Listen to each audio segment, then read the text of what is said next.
Hey guys, thank you so much for tuning into my channel. It has been so long since I've been able to make a video, and I'm so excited that I finally have the time to just sit down and just talk to you guys. Please ignore any background sounds or background music. Y'all know I like to do my videos just off the cuff, like just speak from my heart. So,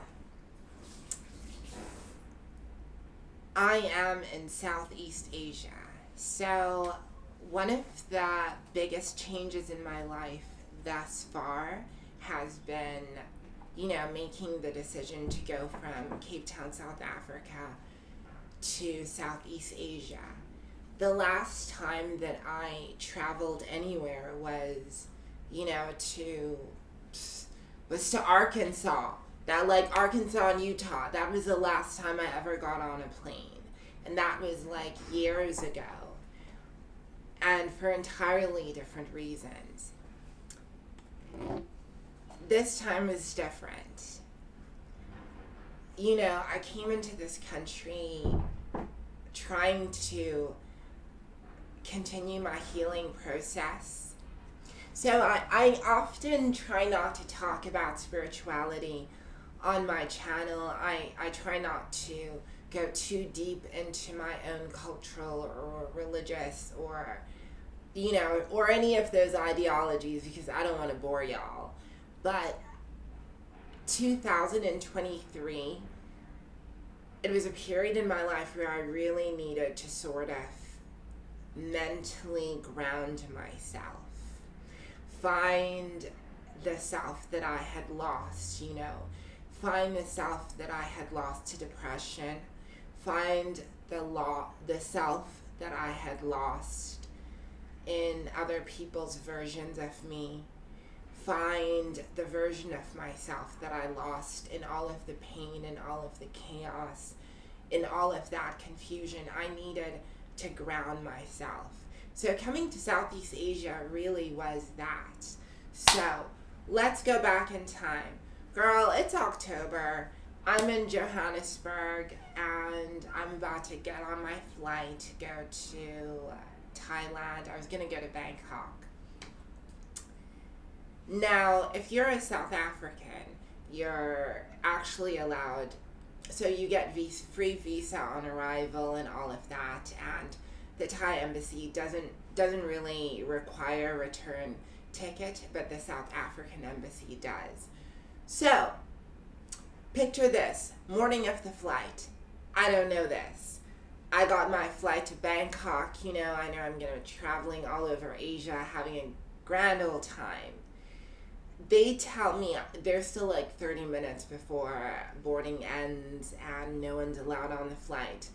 They let me know that they cannot let me get on that flight, despite the fact that, accommodations and booked, all of that, flights been paid for. They're like, no, you need to have a return flight, otherwise you can't get on this flight. So I'm freaking out. I'm like panicking, trying to, organize, this return flight, which, I was able to do with the help of, my partner. But I couldn't help but notice, and I've noticed this time and time and time and time again whenever I've been at the airport.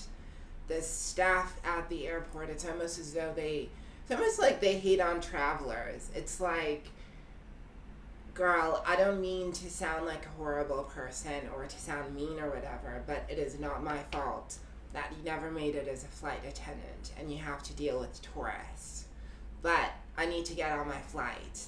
So I'm starting the trip off with all this anxiety, but I knew that I was still going to go.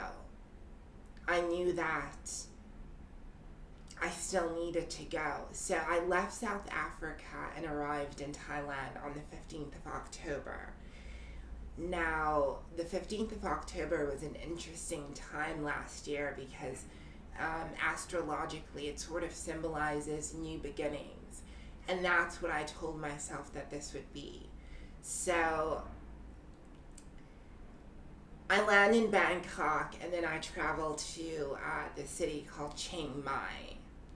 Kind of sounds like Chiang Mai, but Chiang Mai, which apparently is the safest city in Asia. Trust me, it is. Girl, first things first, I was basically... I don't want to say I was the only black bitch up in that place, but there were hardly any melanated people. Very, very, very few melanated people like me. All of the products are skin lighteners. And I'm used to walking down the street and I don't know, like attracting a lot of attention.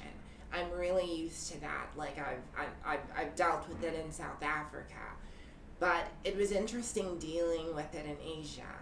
I have to say, being a black transgender woman, and it's been an interesting experience because discrimination often intersects, you know. On the one hand, I fear that I'll be discriminated against in any space because of my gender identity. But on the other hand, I fear that I'll be discriminated against because of my race. And then there are all of these other things that I'm worried and scared about. So coming in Thailand, I honestly have to say that as curious as the Thai people were in terms of my hair and what I looked like and how dark my skin was, honestly, I personally, in my own personal experience, I didn't really feel racism. I didn't feel that, harsh, like, mistrust. In fact, if anything, I kind of got a break from racism. Because remember, I lived in Cape Town, South Africa for a while. And Cape Town still is grappling and dealing with, issues surrounding race. Whereas Thailand, they have no experience of black people. Sure, they want to stare at my black ass and they all want to touch on my hair. And there was no place to do my hair or my makeup or buy makeup for that matter.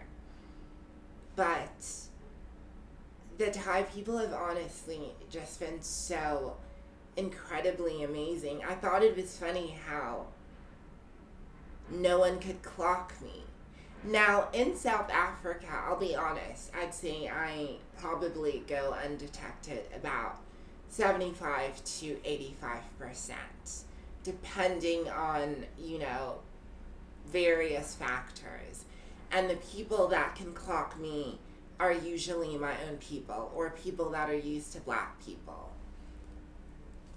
Now, in Thailand, it's been interesting because Thai people are not really familiar with black features, so could none of them clock me. It was weird. I had this one experience where I'm at the airport, so get to Bangkok, and then I fly over to Chiang Mai. As I'm waiting in the waiting area trying to get an Uber, there are these two Thai girls, and we start up a conversation. As we're talking, they ask me, am I trying to get a cab or something? So I'm like, yeah, I'm trying to find Uber or a way for me to get to my accommodation. And without skipping a beat, the one girl is like, don't worry about it. I can take you. So I'm like, okay, cool. How much would you want me to pay you? And she's like, no, it's my pleasure. I want to help you. Now, you don't get a lot of that. People are not out here trying to give you no free lift. The minute you hear that, you're worried about being trafficked, girl. Like, listen, we've all been through life and we know how shady people are. But these two girls, they were like, look, we're headed down that way. It's not that far. We'll help you. So it actually was pretty far from the airport. And not only did they help me get to where I needed to go, they were out helping, taking out my luggage, making sure that I was like safe where I needed to be. And I'm pulling out of my wallet trying to give them money. And they were like, no, no, please, do not. Like, we're trying to help you. Now, what's funny about those two girls, on our way to my accommodation, I start asking them about Thai men, like what Thai guys are like, what's their experience, do they prefer foreign guys, what are the dynamics? And they were quick to say that in their experience that a lot of Thai men were very feminine or gay or transgender. And having come from a transphobic country, being in a car with strangers, hearing them make a statement like that made me feel like, oh, is this a safe conversation for me to be having? But what I found so interesting was how quick they were to be like, oh, but they're so beautiful, and it's so wonderful that they can be themselves. And I got this sense that, yes, they acknowledge that there were a lot of men who were, lady boys, as they refer to them. But there was absolutely no hate from their end. It was just like a part of the culture. And I felt safe in that moment, which is something that's rare for me. Cool. So I'm in Chiang Mai. I start exploring, the temples. And I'm not going to lie, I felt like a black Barbie up in Southeast Asia. Like, I really, girl, I felt like I was doing my grown woman glow up. I will say that the times when I did experience racism specifically, or I felt that I experienced racism, was actually from other tourists and other South Africans in Thailand. At no point from the Thai people did I ever get that sense. So that was really interesting for me. And even with transphobia, like, at no point from any of the Thai people did I ever get a sense. In fact, when I had to tell people that I was trans, it was usually met with surprise, excitement, and, just this, it was almost like big ups, like, we respect you here, girl. But it's funny because I had an experience. So in Chiang Mai, where I was living, there was this hangout spot that I used to like to go to. And a lot of people would, buy beer, like drink beer and smoke and stuff because it's legal over here. So, I get over there and I'm chilling, and immediately I see this guy. He comes in and he sits opposite me, and I come from a culture where if somebody sits next to you, you get up, you greet them, and you try to make them feel welcomed. So baby boy's about 5 foot, maybe 5'4", blonde, blue eyes with really, really, really bad teeth. So bad that I had to mentally tell myself, don't stare at his mouth, that's going to be rude. He was really sweet. We started talking, and he was telling me about his experience about being in Thailand and dating Thai women. Now, he was much older, and it was funny because he was in Thailand and had this girlfriend, and as we were talking, I asked him, since he's lived in Thailand for so many years, what he thought of the lady boys and what he thought of trans women. And he started spewing out all of this transphobic, rhetoric about how, a man is a man, a woman is a woman, and you're not going to force me to acknowledge someone that is not really a woman in my eyes. And it was funny because as he was saying all of this,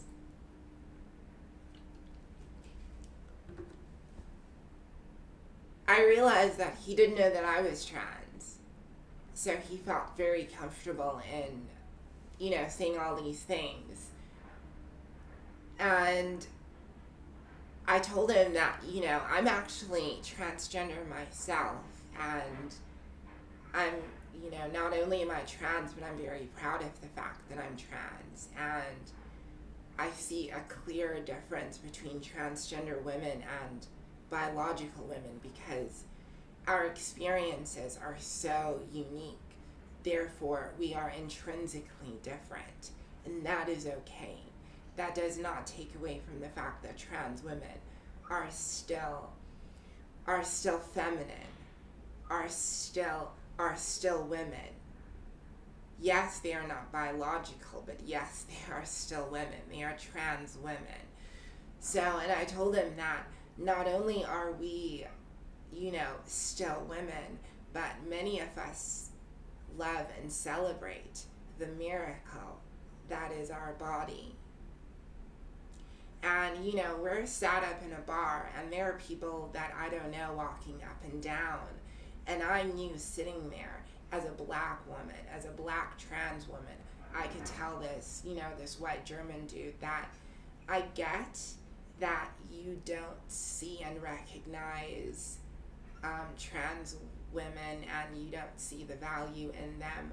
But I'm telling you that I am here. I'm in a space where you probably were not expecting to see me or someone like me. And guess what? I'm showing up all the way out. And I love the fact that I am this kind of trans woman. I love the fact that I'm pre-op. And he sat back and he sort of snickered and he was like, wow, like, you really, really had me fooled. And I was like, sir, I came here to get drunk and, do some weed, but I did not come here to try and fool you in any way. I was just chilling and talking to people. That's all this is. No one is trying to get you.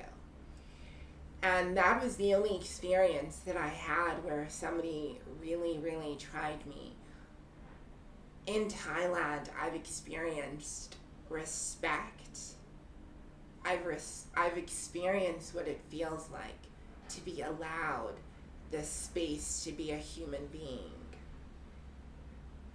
Before, when I was in other places, in other cities, in other communities, there was always a sense of fear. There was always a sense that I didn't belong. There was always a sense that I needed to look over my shoulder. But finally I got to a place, I got to a space in my life, I got to a point where I feel that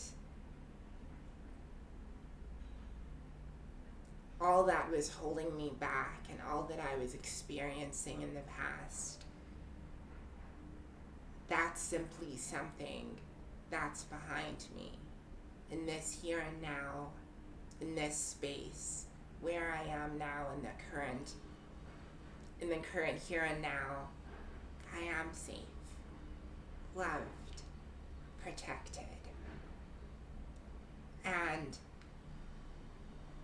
it's funny because if you had told me that when I was 23, 25, gosh, even 28, that I would get to a point where I wanted to be alive, that I would get to a point where I could walk down the street and no one would harass me. I could get to a point where I could walk down the street and just feel safe and okay and excited to be alive, I wouldn't have believed you. And Thailand's done that for me. But I think over and above that, and more than Thailand just being not a transphobic, shitty place, I think also doing the work, being conscious, being purposeful in my own healing, allowing myself the time in this space to heal, and just taking time out for myself. And all I can say for all my other beautiful black, white, gray, yellow, orange, whatever you want to call yourself and whatever you are, trans men and women out there, there is a place where you are loved and you are accepted. Not everyone thinks you're weird. Not everyone is out to get you. My experience in Thailand has been nothing but wonderful. And I know that I've had some weird experiences in some other Asian countries, but we're going to talk about that in another video. But my black experience, my black trans experience in Thailand has been so amazing. Thank you so much for watching, and I can't wait to talk to you guys again. Alright, bye.